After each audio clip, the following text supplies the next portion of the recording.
those who are legal, who are refugees, asylees, will be losing their full scope Medi-Cal, while others who may not have documentation and signed up before December 31st will retain their full scope. How do you justify that kind of difference, and is there anything that can be done? There's a lot of advocates who say you're creating kind of a two-tier system, three-tier system when it comes to Medi-Cal. And then the second question being, your budget, according to your finance director, assumes that the state will be applying work requirements to undocumented Medi-Cal recipients, even though that's not required in the federal legislation. Can you explain that?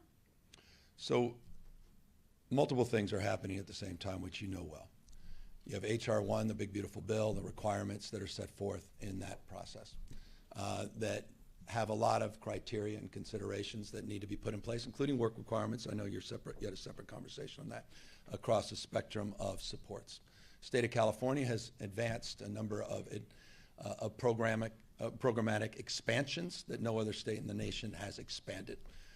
We put some brakes on that last year, on that expansion as it relates to capping the enrollment, because we needed to do so in order to maintain our fiscal prudence, to balance the budget, which we're statutorily required to do, which is the budget we put forth just a few weeks ago, or a week or so ago, to the legislature. In May, and I've made this point the last 2 years, and I'll reinforce it, the budget means little at this moment, means very little. I'm an expert on this. The volatility that we're experiencing with the federal government, the cuts, the lawsuits, the uncertainty is unprecedented in California's history. We anticipate about $1.1 billion in cuts to Medi-Cal under H.R. 1 in this fiscal year in the budget that I'm promoting, about $300 million as it relates to SNAP benefits, CalFresh benefits, about $1.4 billion.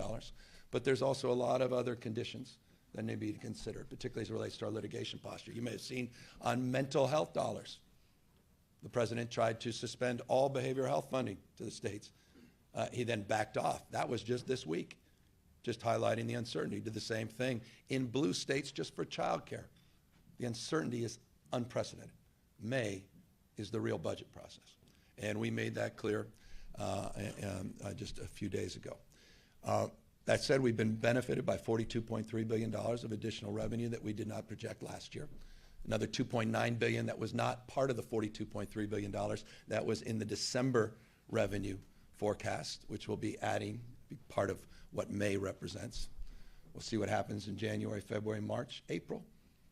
And then we'll put out a budget that reflects the concerns that you've highlighted, that have been expressed, and we'll see what we're able to achieve. But no state in America is doing more for our diverse communities in the state of California, period, full stop. No one comes close. No administration has done more to expand full coverage under Medicaid than this administration for our diverse communities, documented and undocumented. And I've been criticized. There's networks that have built careers, people that have built careers out of criticizing my advocacy for that support.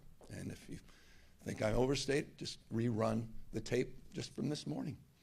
I think the President of the United States himself was on a friendly show highlighting some of that advocacy. So we'll work through this as we always do, and we'll try to do our best to balance our values and priorities, but also balance the budget. There are three things, and I'll close on this topic of budget. It's not just Medicaid. Very proud of the work we've done in in-home support services. It's a big cost driver. DDS, big cost driver. Very proud of the work we've done in that space. Those are three areas where, we have had real and honest conversations with the legislature, and those conversations continue to be advanced as it relates to structural issues that we'll have to address and will need to be reflected in the May revise. And the work requirements, is that a cost issue? Work requirements, we'll work through that process with the legislature and finance.